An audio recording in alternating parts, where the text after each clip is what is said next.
Hello મિત્રો, આપણે વાત કરીશું the story of Shiv and Narad મુનિ.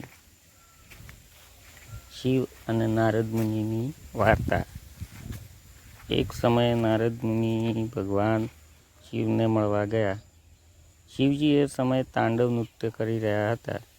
નારદજીને ઉત્સુકતા થઈ કે શિવજીનું નૃત્ય કેટલું અદ્ભુત છે. તેઓએ મનમાં વિચાર્યું, હું પણ શિવજી સાથે નૃત્ય કરું તો કેટલું સારું રહે. નારદ મુનિએ શિવજીને વિનંતી કરી કે હે મહાદેવ, હું પણ આપની સાથે નૃત્ય કરું, મને આજ્ઞા આપો. શિવજી સ્મિત કરી બોલ્યા, બરાબર, પરંતુ યાદ રાખજો, નૃત્યમાં અહંકાર ન આવવો જોઈએ. નારદ મુનિએ સ્વીકાર્યું, પણ જ્યારે નૃત્ય શરૂ થયું ત્યારે નારદજી પોતાની લયમાં એટલા મગ્ન થઈ ગયા કે તેમને લાગ્યું કે મારા જેવા નૃત્યકાર તો બીજો કોઈ નથી. ત્યારે શિવજી તરત જ તેમનો અહંકાર ઓળખી ગયા. તેમણે નૃત્યમાં એક અતિ કઠિન કરતબ કર્યો. પોતાનો પગ આકાશ તરફ ઊંચો કર્યો. નારદજીએ કરતબ કરી ન શક્યા.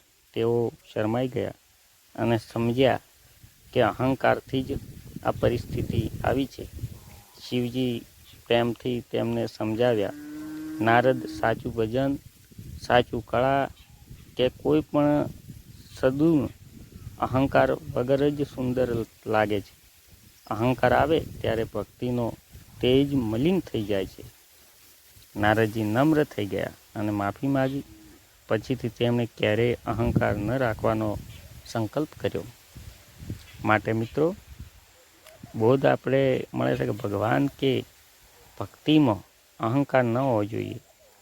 જે કાર્યમાં નમ્રતા હોય છે એ જ દિવ્ય બને છે.